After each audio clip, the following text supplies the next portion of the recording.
آج آپ لوگ خواجہ غریب نواز کی زندگی کا جائزہ لیجیے تو پتا چلے گا کہ جس وقت آپ لوگوں نے اس واقعے کو سنا ہوگا، سنتے ہی رہتے ہوں گے، لیکن آپ لوگوں کو سمجھانے کے طریقے سے تاکہ آپ لوگوں کے بات سمجھ میں آ جائے اور سمجھانے کا جو مقصد ہے میرا وہ بھی کامیاب ہو جائے۔ جس وقت خواجہ غریب نواز انا ساگر کے پاس تشریف فرماتے اس وقت سچویشن یہ تھی، اس وقت کا ماحول یہ تھا کہ جب راج پرتھوی راج نے دیکھا کہ لوگ معین الدین کی طرف کھینچتے جا رہے ہیں، معین الدین سے سچی محبت کر رہے ہیں، ان کے دیوانے بھی بنتے جا رہے ہیں، ان کے عاشق بھی بنتے جا رہے ہیں، اگر معین الدین کو یہاں سے نہ اٹھایا گیا تو نہ جانے کتنے لوگ کلمہ شریف پڑھ کر اسلام میں داخل ہو جائیں گے۔ راج پرتھوی راج نے سوچا کہ معین الدین کو یہاں سے ہٹانا اتنا آسان نہیں ہے، اتنا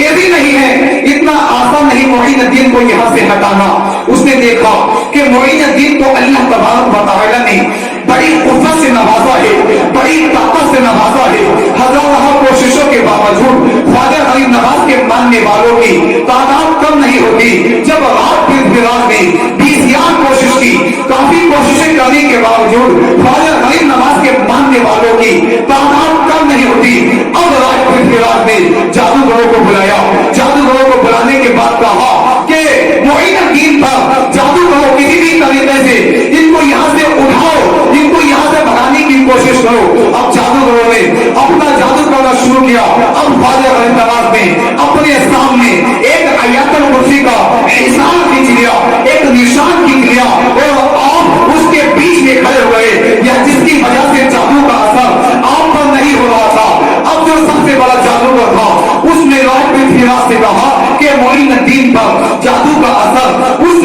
وقت ہوگا جب ان کی نگاہ، جب ان کی نظر خطا آ جائے گی تو جادو کرنا ہم لوگوں کے لیے آسان ہو جائے گا۔ اے مسلمانوں توجہ کے ساتھ سنا، جب راج پرتھوی راج نے اتنا سنا تو اس نے اس شہر میں جتنی بھی حسینائیں تھی سب کو مدعو کیا۔ مدعو کرنے کے بعد کہا کہ جاؤ انا ساگر میں نہانے کے لیے جاؤ، جیسے ہی تم انا ساگر میں نہاؤ گی تو کنارے بیٹھا یہ معین الدین، جب اس کی نظر، اس کی نگاہ تم لوگوں پر پڑے گی تو اس کی نظر گندی ہو جائے گی اور جادو کرنا ہم لوگوں پر آسان ہو جائے گا۔ اب وہ جاتی ہے انا ساگر میں نہانے لگتی ہے، لیکن اے لوگوں خواجہ غریب نواز کا وہی حال ہے۔ آپ کلام مجید میں اس قدر ڈوبے ہوئے ہیں، اتنے مصروف ہیں، آپ ان کی طرف دیکھ بھی نہیں رہے ہیں۔ جب کافی وقت گزر جاتا ہے اب وہ واپس جاتی ہے اور راج پرتھوی راج سے کہتی ہے نہ جانے اس کی آنکھوں میں کس کا حسن و جمال چھایا ہوا ہے،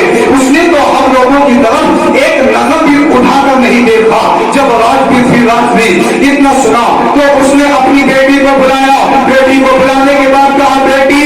میں تم سے کچھ کام لینا چاہتا ہوں۔ بیٹی نے کہا کیا کام ہے؟ اب راج پرتھوی راج نے کہا کام یہ ہے کہ تمہیں انا ساگر میں نہانے کے لیے جانا ہے، کنارے بیٹھا یہ معین الدین جب تم کو نہاتے ہوئے دیکھے گا تو اس کی نگاہ خطا آ جائے گی اور جادو کرنا ہم لوگوں کے لیے آسان ہو جائے گا۔ بیٹی نے کہا آپ ٹینشن نہ لیں، آپ فکر نہ کریں، میں ابھی جاتی ہوں اور معین الدین کو اپنے دامن میں گرفتار کر لیتی ہوں، اپنے فیض میں گرفتار کرتی ہوں، اپنے جال میں پھنساتی ہوں۔ اب اس کی بیٹی نہانے کے لیے جاتی ہے، لیکن اے لوگوں خواجہ غریب نواز کا وہی حال ہے، آپ کلام مجید پڑھ رہے ہیں اور کلام پاک کی تلاوت میں اس قدر مصروف ہے ان کی طرف دیکھ بھی نہیں رہے ہیں۔ جب کافی ٹائم گزر جاتا ہے اس کی بیٹی نے دیکھا کہ معین الدین کو ایک نظر بھی اٹھا کر نہیں دیکھ رہا ہے تو اس کی بیٹی نے دور سے آواز لگائی یا معین الدین۔ معین الدین کی معنی ہے دین کی مدد کرنے والا۔